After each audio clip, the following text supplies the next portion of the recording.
Welcome to the Nerd Party. Oh, Miles here.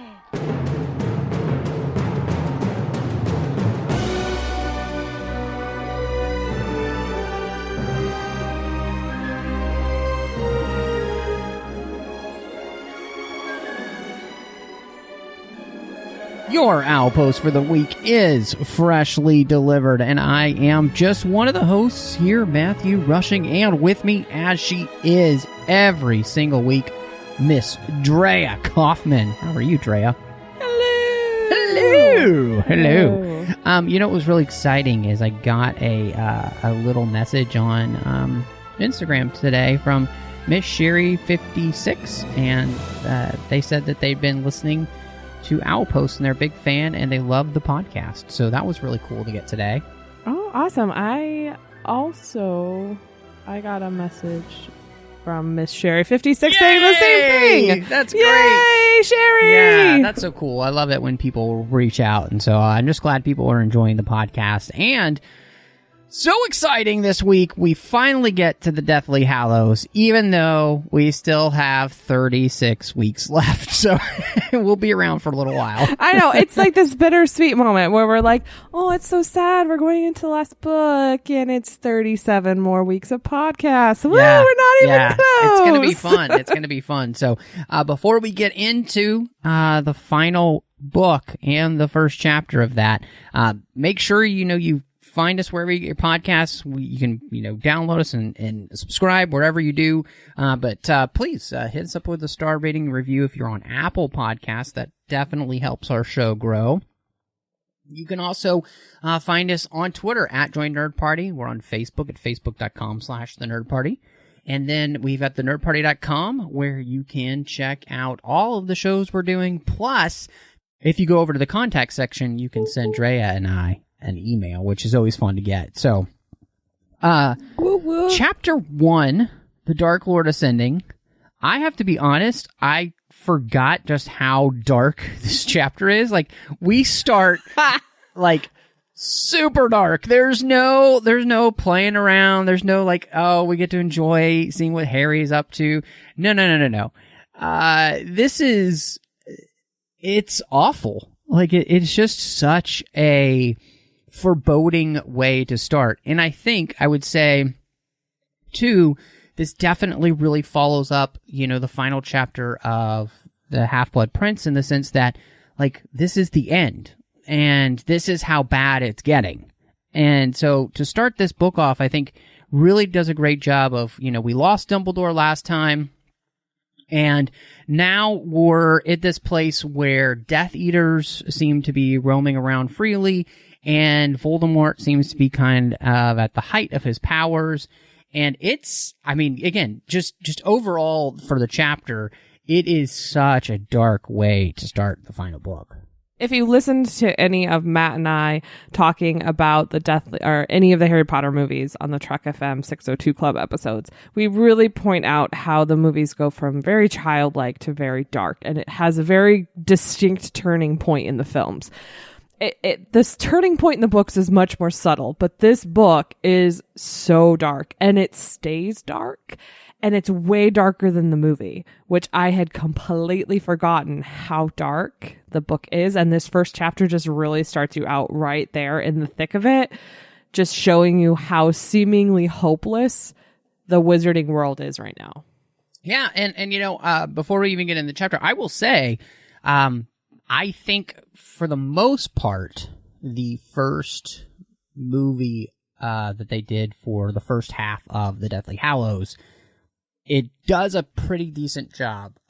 They definitely condense some things, but for the most part, I liked that movie a lot more than I think a lot of people did, and mainly it was because they stick quite close to the book, and it's just not an easy half of the book to read, because, again, we start off in a really dark place, and we actually start at Malfoy Manor, where Snape and Yaxley are meeting each other as they are coming to the house, and they are talking about, basically that, they seem confident, oh, you're going to get a good reception, you know, and we get the feeling like they're going to meet Voldemort.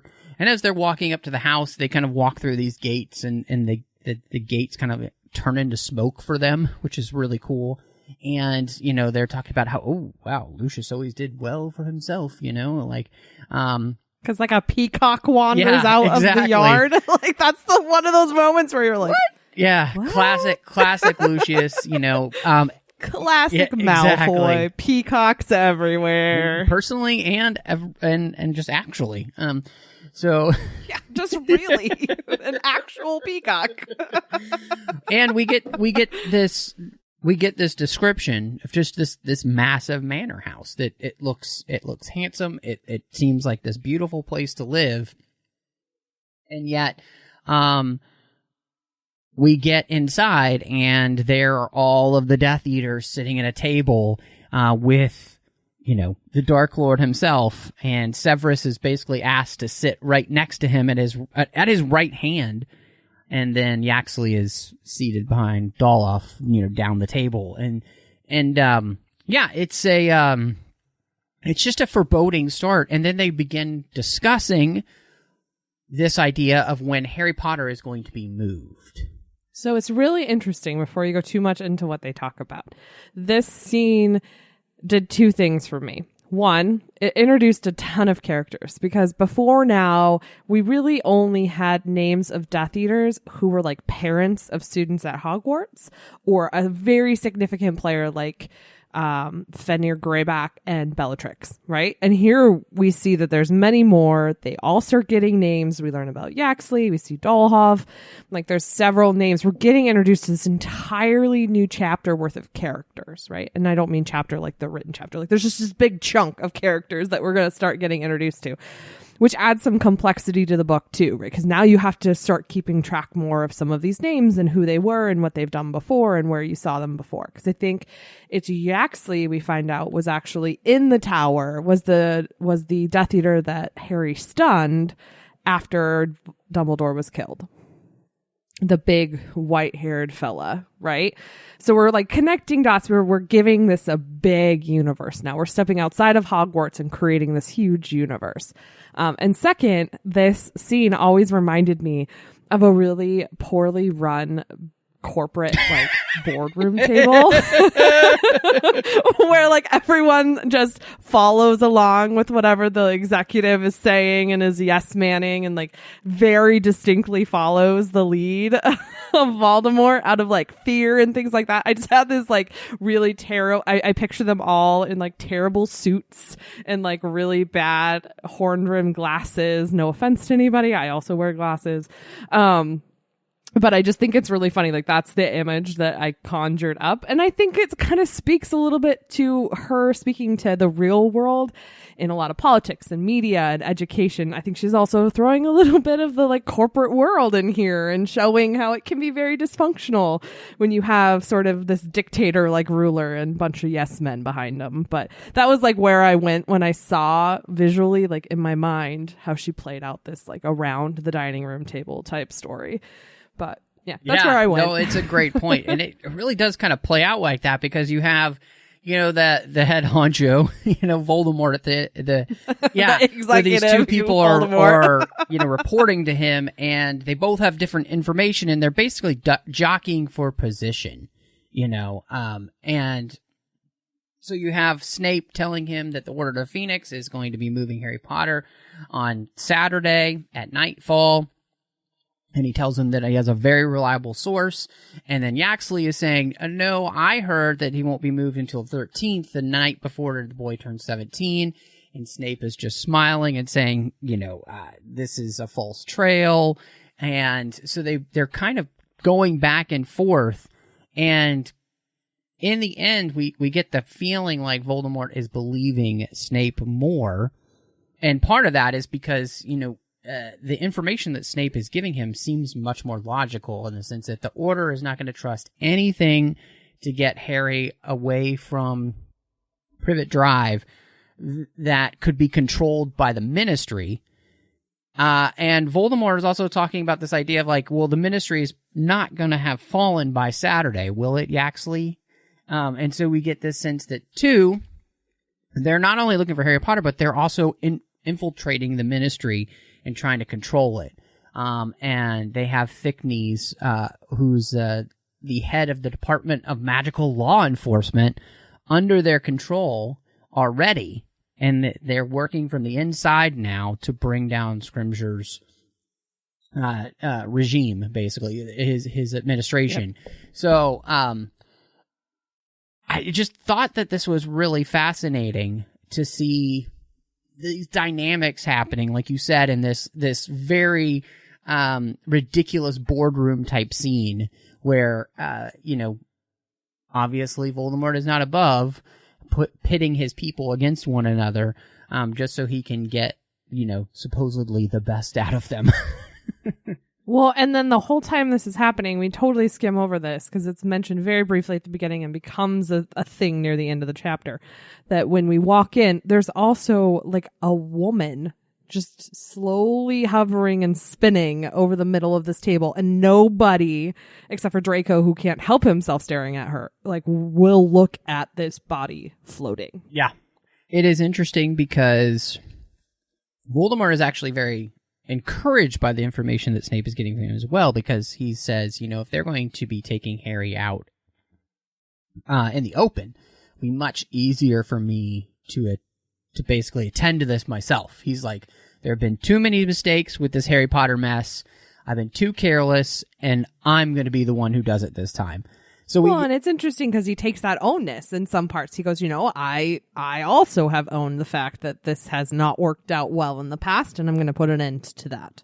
Yeah. No, he's definitely starting to put his money where his mouth is when it comes to the Harry Potter mess. And he also tells his followers that he's going to need to borrow a wand from one of them to kill Harry Potter.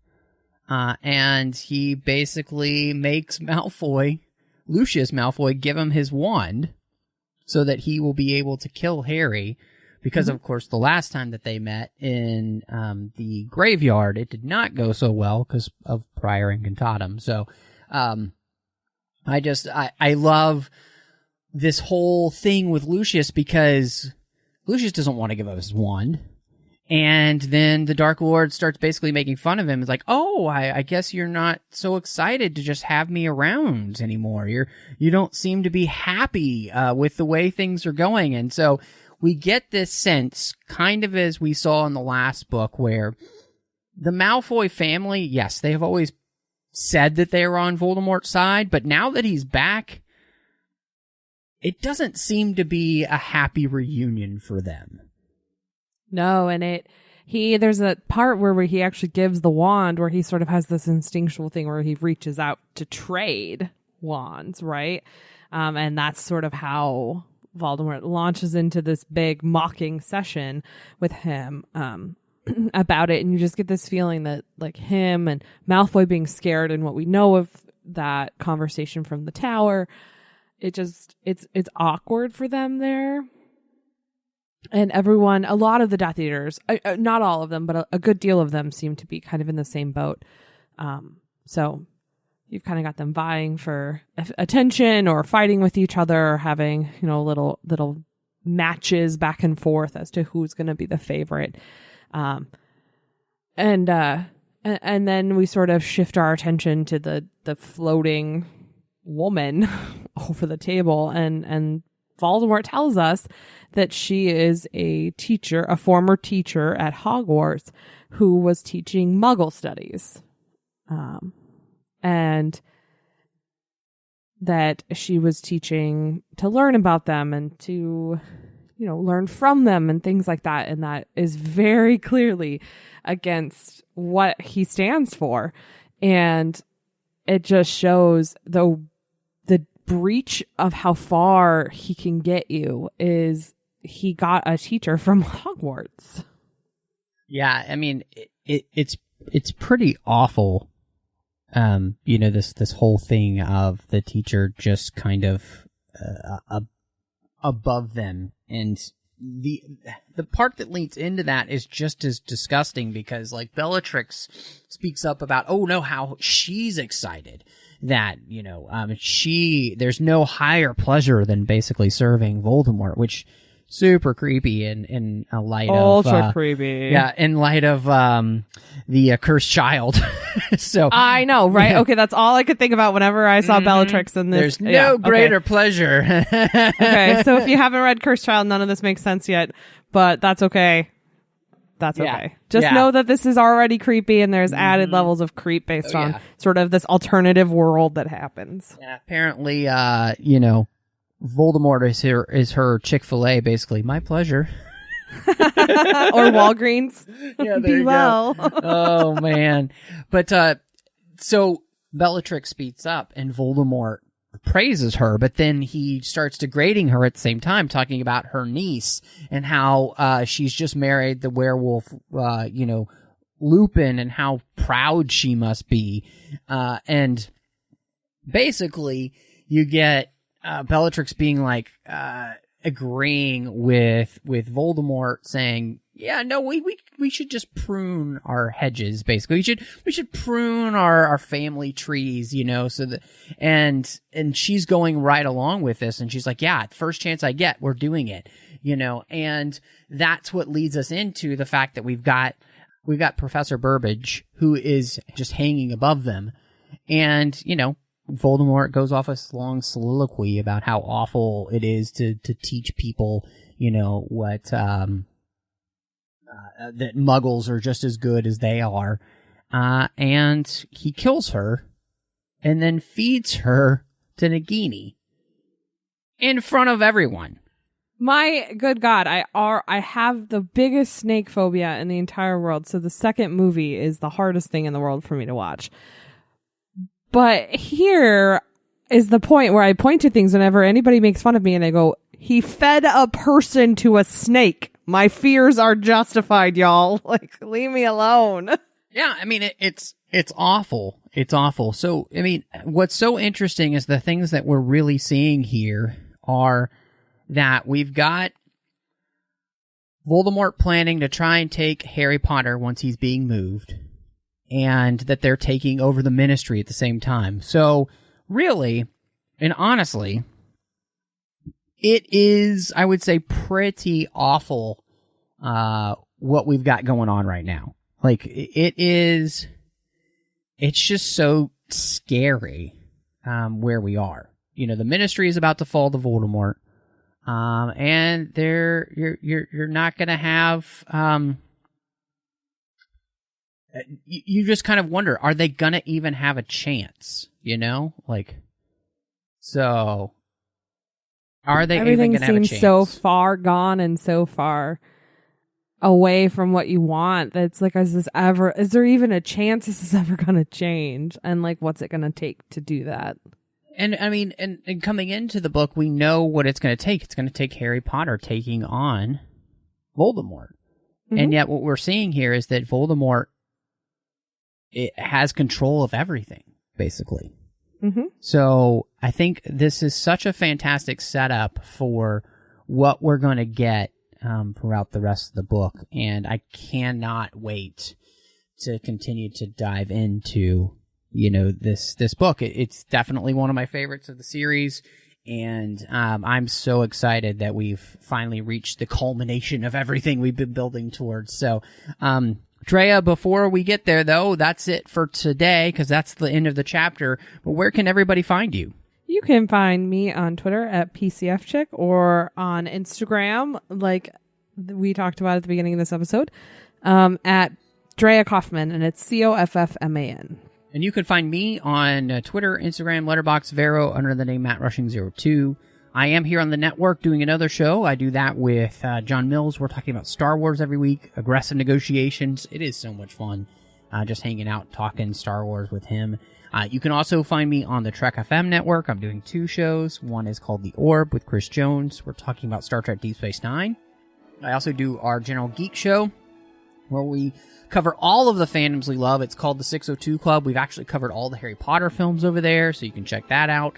And then last but not least, we're hoping to be back soon, but I do Cinema Stories with my good friend Courtney, where we talk about films through the lens of faith. But thank you so much for checking your Outpost. Mischief managed.